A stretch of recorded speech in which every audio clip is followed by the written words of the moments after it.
друзья, вы в настоящем моменте. Меня зовут Виталий. Я сегодня приехал в Бучу. Вот позади меня железнодорожный вокзал Бучанский.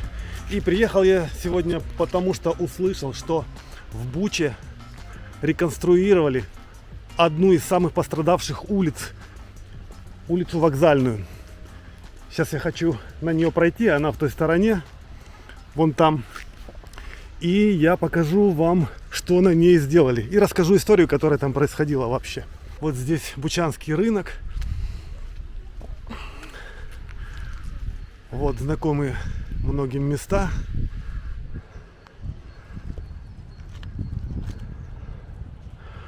В ту сторону Ирпень, ну и в ту сторону Ирпень.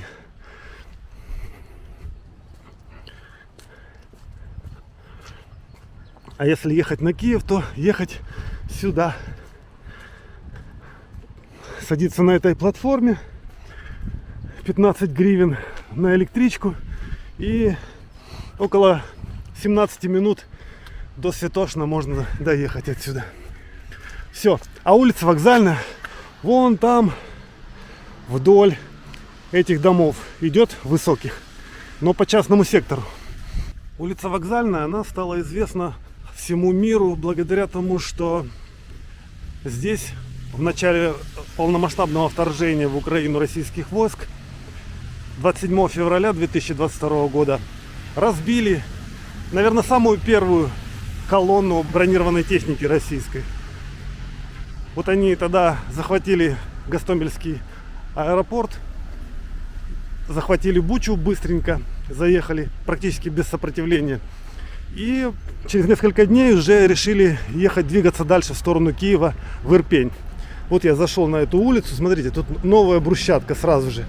Я, честно говоря, не ожидал, что эту улицу всю будут реконструировать. Думал, просто хотя бы там восстановят какие-то домики. И, в общем, они двигались так, как я двигаюсь сейчас, из Бучи в сторону Ирпеня. Я не военный человек, но я не могу до конца осознать, почему эти дегенераты вообще так поступили. То есть они заехали на узкую улицу бронетехникой, и их здесь просто всех размолотили. Но я даже, насколько я плохо понимаю в военном деле, но даже я знаю, что так делать нельзя. То есть в Грозном в 95-м году российскую армию уничтожили именно так. Они вот зашли колоннами бронетехники и их расстреляли. И они, зная это, то есть имея такой опыт уже, они сделали то же самое в Буче, и получился тот же самый результат. Так вот, когда российская бронированная колонна двигалась в сторону Ирпеня, поговаривают, что они совершенно даже не ожидали того, что им как-то будут противостоять. Некоторые рассказывали, что они ехали сверху на броне, типа вот, не ожидая никакого сопротивления, просто заезжали как бы в сторону Киева. Но не тут-то было. ВСУ вместе с теробороной сработали ну просто прекрасно. Накрывали здесь артиллерией, по-моему, даже авиацией. Ну вот я точно не знаю, чем бомбили. Минометами, все подряд. І від колони ніфіга не осталось. Був вдома, побачив вікно, що їде колона російської техніки. Ми сховались, потім вони проїхали. Я виглянув, вони там стоять далі по вулиці. Там не знаю скільки пройшло часу, не скажу точно. І вони почали їхати назад, і в цей час їх почали наші ЗСУ накривати. Я по часу, так точно вже не пам'ятаю, приблизно з 9 ранку гепало там пару годин, а потім вже до 5 вечора просто це БК все розліталося, тут горіло, літало, шматки тут за 500 метрів повилітали. Я, кстати, не сказал, сегодня воскресенье. Работы ведутся беспрерывно. Пытается трактор заехать сейчас во двор, а там мешает провод. Человек пытался провод этот поднять какой-то доской. В общем, сложно это получается. Опять же, прохожу мимо, это же новые домики, видите, все. Ну, я думаю, это реконструированные домики, не совсем, стены старые, а вот крыши новые, фасады новые. Ну, и с той стороны сразу вам показываю. Буквально каждый дом. Я не ожидал, думал, будет чуть-чуть. Каждый забор. Ну, здесь все было разгромлено. Здесь ведутся работы, здесь были дома, которые полностью разрушены были, их, видно, сносят.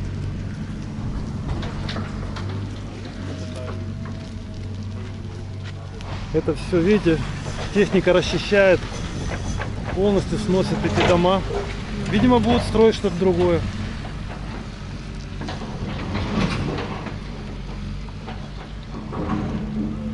Вот это был эпицентр боевых действий. Видите, тут дома вокруг все разбомблены.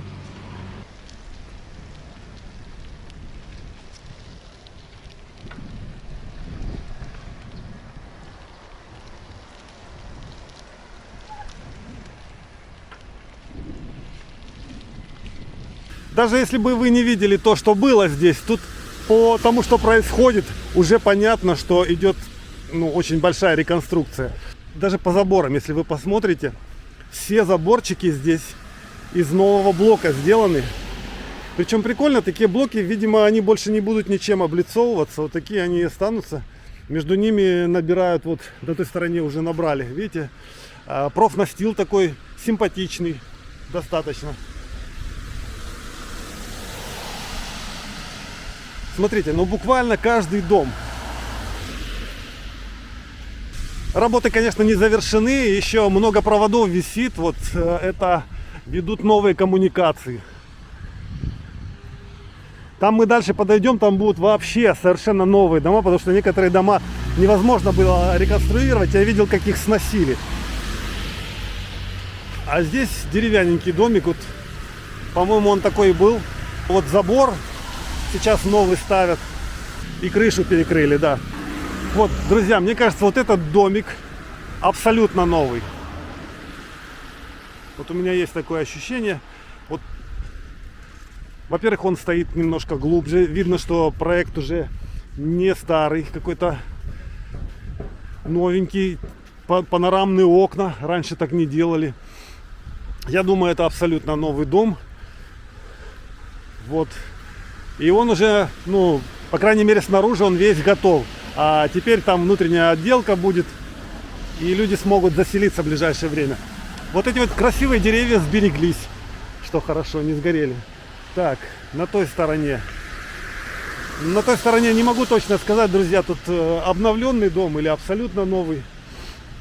Улица Вокзальная, она такая вот магистральная. Она связывает как раз Ирпень с Бучей. И причем это направление на Киев из Бучи, поэтому здесь интенсивное движение. И мне иногда кажется, что вы можете не слышать из-за шума машин то, что я говорю. Вот здесь рабочая обстановка, провода, что-то делают. О, и установили какую-то мемориальную досточку.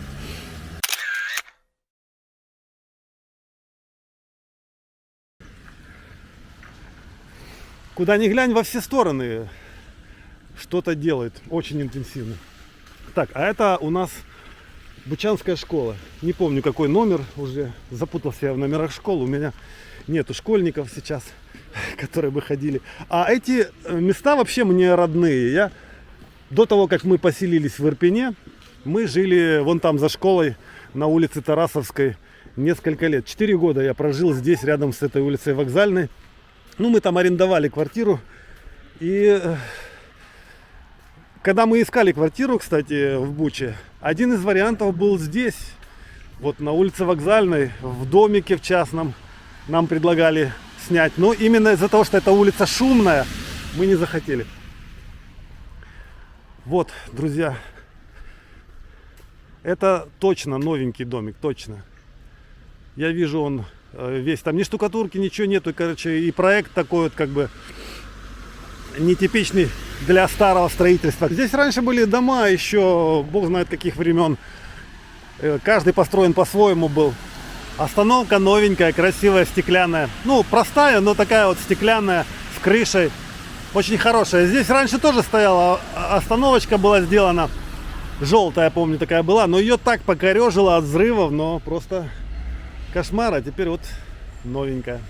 Ой, смотрите, какой песель сидит здесь, что-то ожидает. Это такой вот напоминает мне хатику. Может, хозяина ждет. Да. Хозяина точно ждет какого-то. Потому что у него ошейник. Так, показываю вам еще домики. Реконструированные, восстановленные, все новые крыши. Здесь даже колодец есть у людей, он стоит. И во дворе еще вот такое вот кресло-качалка. Какое-то экзотическое, старое, деревянное. А этот новый абсолютно. Я уверен. У меня есть кадры, вот на этом месте вообще ничего не было, когда я летом здесь последний раз был. И здесь ничего не было, не стояло. Этот дом был, а вот на этом месте пустота, и трактора расчищали. Все, движемся дальше. Я вообще хотел сегодня показать, ну, как бы, много всяких мест и в Ирпене, потому что восстанавливается, ну, достаточно объемно, так скажем. Не все. Однозначно много еще стоит в руинах, в Ирпене в особенности. Потому что Ирпень сильно пострадал. Вот Ирпень пострадал, наверное, приблизительно как улица Вокзальная в Буче. Он весь там побитый, до сих пор много разрушенных домов стоит, особенно частный сектор. Коммерческие помещения почему-то в первую очередь были реконструированы. А в Буче меньше было вообще. Вот Вокзальная сильно пострадала. И еще там, где эпицентр в Буче, в тех местах там разрушения были сильные. Новая Буча, так сказать, этот так называемый район, там тоже было много разрушений, и там снесли дома. Ну, в общем, я туда не поеду. Я решил, что сегодня достаточно показать хотя бы одну улицу вот эту. Не было у меня необходимости ездить по улице Вокзальной, и я не проезжал.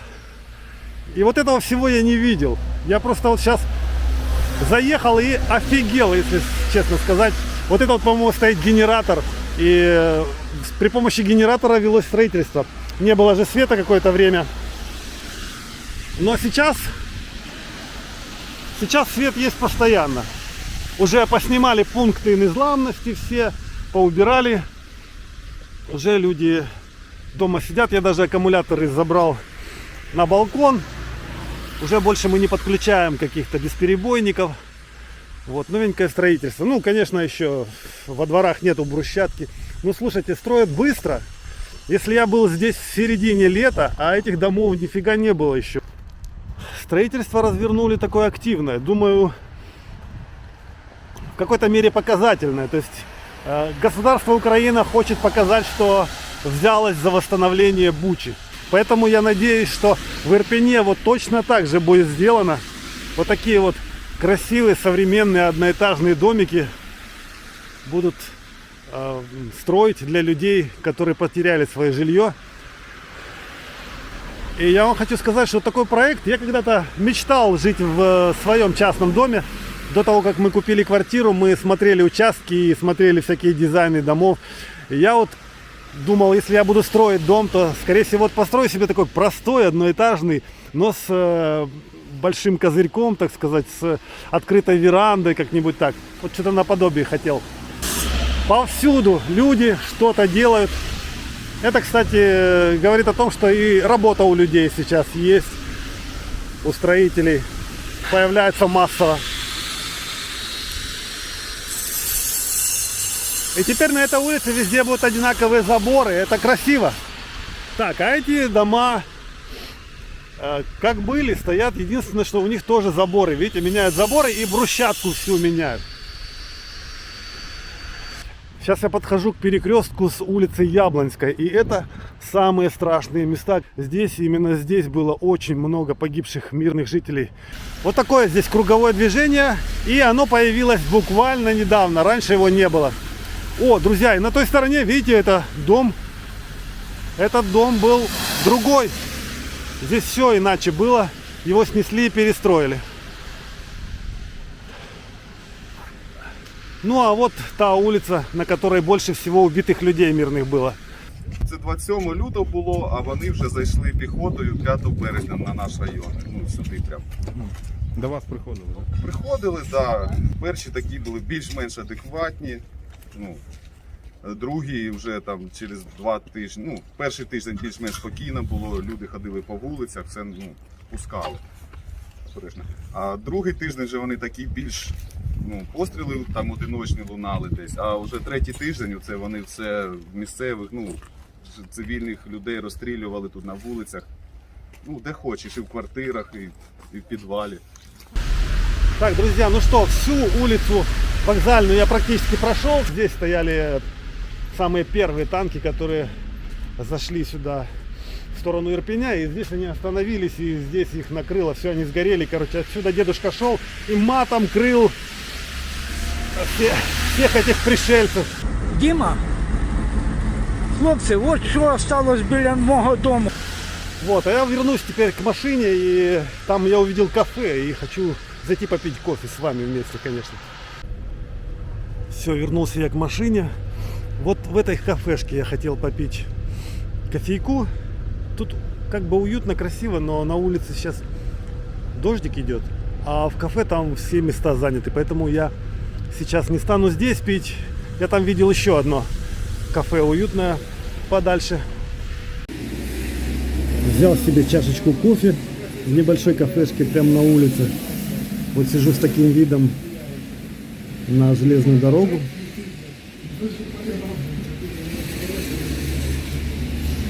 Все, друзья, буду с вами прощаться. Кофе, кстати, стоил американо с молоком 35 гривен. Это сейчас уже повсеместная цена такая. Кафешек много, людей много, ходят по улице, несмотря на дождь. Все, друзья, всем мира, счастья. Прощаюсь с вами до следующих видео. Пока.